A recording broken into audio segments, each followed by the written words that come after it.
Hello students, today we are going to discuss about a topic that is general properties of ionic compounds from the unit chemical bonding and molecular structure for class 11. So as we have already discussed about the ionic compounds, what ionic compounds are, now in this module we shall discuss about the general properties of ionic compounds.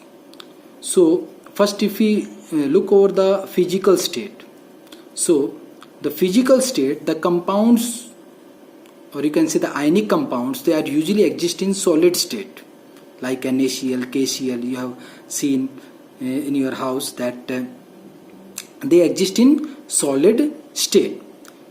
Crystal structure, X-ray analysis of ionic compound shows that they exist as ions, not as molecules. और जो crystal structure है वह यह analysis करती है कि जो ionic compounds होते हैं वो एग्जिस्ट करते हैं in the form of ions, not in the form of molecules. These ions are arranged in a regular pattern in three-dimensional, that is 3D space to form a lattice. The pattern of arrangement means how these ions are arranged. That pattern depends upon the size and charge on the ion. Say for example, X-ray structure of NaCl, you can see here crystal structure of NaCl in the form of cube. You can see here these black circle is denoted sodium ion, and this red circle, it is denoted chloride ion. As you know that the size of an ion is bigger than that of size of cation. So here accordingly we have taken here the size of an ion is bigger and the size of cation is smaller. So you will see that all the chloride ions which are bigger in size, they are placed at the corner of this lattice. And here if we look over this central part, this is sodium, right? तो आप देखेंगे कि ये जो sodium ion है Na+, ये कितने chloride ion oppositely ion से सराउंड है. तो आप देखेंगे 1, 2, 3, 4, 5 and 6, right? So here this representing this central cation Na+, sodium ion, representing Na+ ion surrounded octahedrally by 6 Cl ions. So one can say that the coordination number for this Na+ is 6. क्यों? क्योंकि ये जो Na+ है ये surround हुआ है कितने chloride ion से. You can see 1, 2, 3, 4, 5 and 6. इसको बोलते हैं क्या? Coordination number. तो Na+ का कोऑर्डिनेशन नंबर कितना यहाँ पर 6 है, because it is surrounded by octahedrally by 6 chloride ions. So this is the crystal structure of NaCl. Third is, right now we are discussing about the general properties of ionic compounds. So third property is high melting and boiling points. As you know that the ionic compounds are formed by the strong electrostatic force of attraction. They have strong electrostatic force of attraction, and a huge amount of energy is required to break the bond in the crystal lattice. That's why they will have high melting and high boiling points. So remember, ionic compound, reason being they have strong electrostatic force of attraction between these oppositely charged ions, you can say Na+ Cl- ions. So they will have strong, or you can say high value of melting and boiling point, because a large amount of energy is required to break the strong force of attraction. So generally they have high melting and high boiling points. Now if you look over the next physical properties for ionic compounds, that is solubility. Generally they are soluble in water because water is a polar solvent, and NaCl, KCl, they are also polar. So as you have already discussed that like dissolves like. So generally soluble in water, ionic compounds are soluble in water, and other polar solvents. Other polar solvent, remember what is also polar solvent? This is due to the large electrostatic interaction between the polar solvent and ions. That's why they are easily going to soluble in water and other polar solvents. Remember, the solubility of ionic compound keep on decreasing in non-polar solvents like benzene or carbon tetrachlorides. They are examples of non-polar solvents. Electrical conductivity, this is important property of ionic compounds.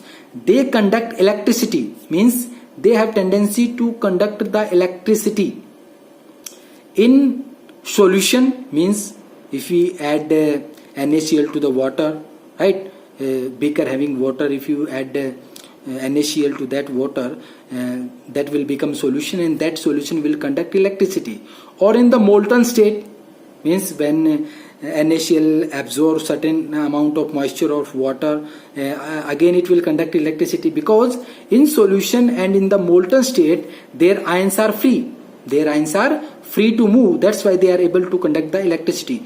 But remember one thing, when they exist in solid state, they do not conduct electricity at all. Reason being, in solid state their ions are not free because they are bound with the strong electrostatic force of attraction.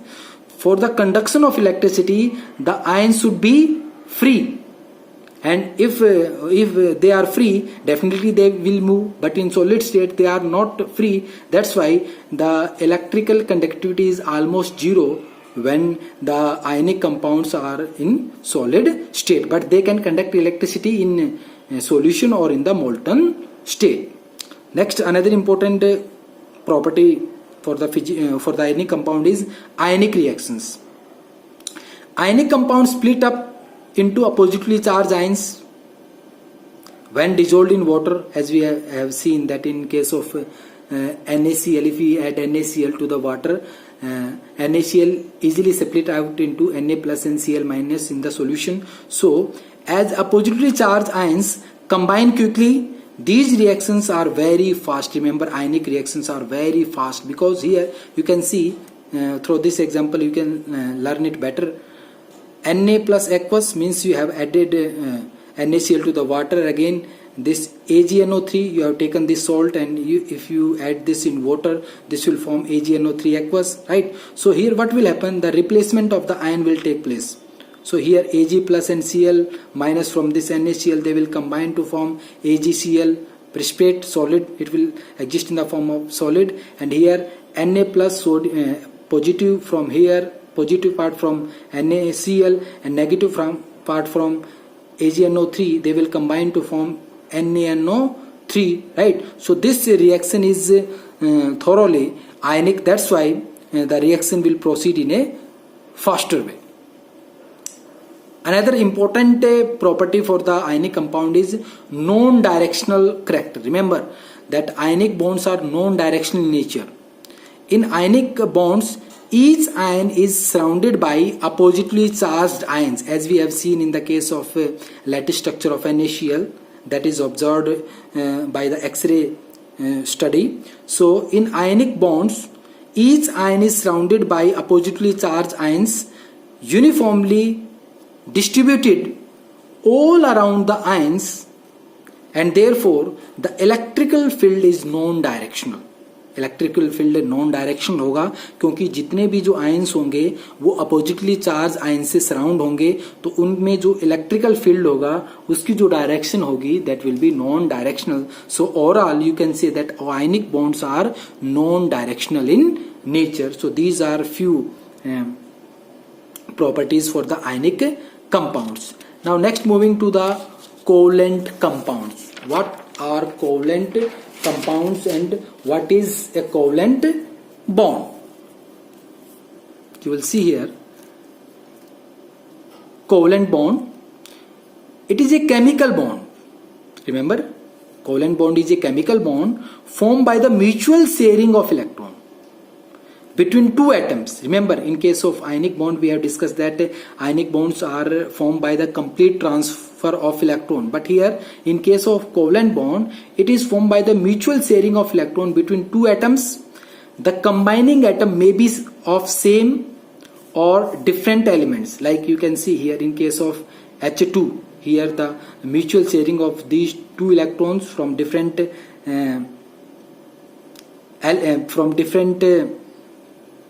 hydrogens, right, of the same types, they will combine, and these are the sharing electron to give a covalent bond. This will form hydrogen molecules, right?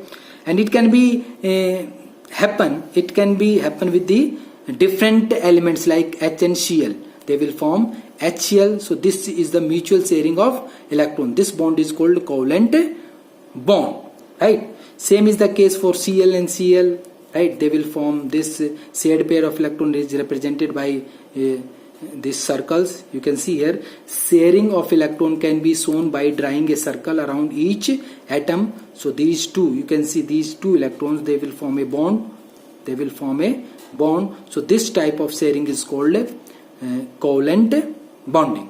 In case of oxygen, you can see here 4 electrons are there which are being shared. So they will constitute 2 bond. So O2, O double bond O. In case of nitrogen, here mutual sharing of electron will take place. So you can see here 6 electrons they are going to shared mutually. So they will form triple bond in case of nitrogen. So here in nitrogen, oxygen, chlorine, and even in ammonia, you can see here, in case of ammonia, formation of ammonia, there is existence of covalent bond, because covalent bond is formed by the mutual sharing of electron. It can be done with the elements of the same atoms or with different elements.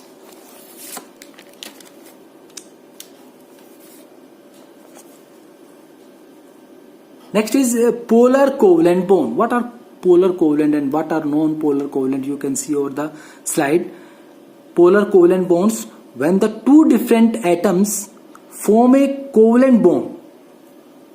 When two different atoms form a covalent bond, then one atom acquire partial negative charge, and partial negative charge will be acquired by the element or the atom having more electronegativity, and one acquire partial positive charge, means the atom which is having less electronegativity, that will acquire partial positive charge, right?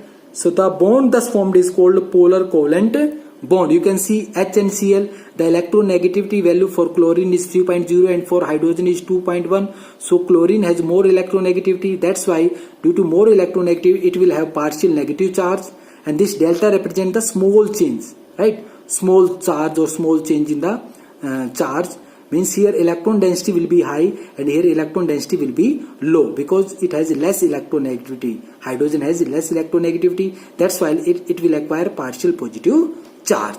On the other hand, non-polar covalent bond. In case of non-polar covalent bond, when the two identical atoms form a covalent bond, the bond is called non-polar covalent bond. Here you can see chlorine, these are the same kind of atoms of the same element, you can say. So here there is no electronegativity difference. See here, this chlorine has the electronegativity 3.0. Again this the electronegativity for this chlorine is 3.0. So there is no you can say the bifurcation of the charge or electron density, that will remain same. So that's why they are called non-polar covalent bonds. So these are the certain examples for polar and non-polar covalent bond. Remember here why they are called a covalent bond, because here in this case there is a mutual sharing of electron, and even in this case there is a mutual sharing of electron. Here elements are different, here elements are same, that's why this is called, if the elements are same, that covalent bond is called non-polar, and if elements are different, that covalent bond is called polar covalent bond. Next is coordinate or dative bond. In case of coordinate or dative bond, what is going to happen? It is the chemical bond which is produced due to the sharing of electron. This is produced by the sharing of electron, but both electrons are contributed only one atom. Means here both the electron, remember if we take this example H2SO4, you will see that this sulfur, this is the central atom in case of H2SO4. So these two electrons, they are contributed only by sulfur to form the bond between this sulfur and oxygen, and this is represented by arrow. So this type of bond is called coordinate or dative bond. Remember, this is most important. This is form produced due to the sharing of electron, but both the electrons are contributed only by one atom. So here these two electrons, they are, because we know for the formation of a bond two electrons are required, right? So here these two electrons are contributed by sulfur itself, right, to form a bond between this sulfur and oxygen. That's why this type of bonding is called coordinate, or another name which is assigned for this is dative bonding, right? So you can see here these two electrons, they will be shared itself by this sulfur to this oxygen, and they will form sulfur oxygen bond. So this type of bonding is called coordinate or dative bonds. So in this module we have discussed about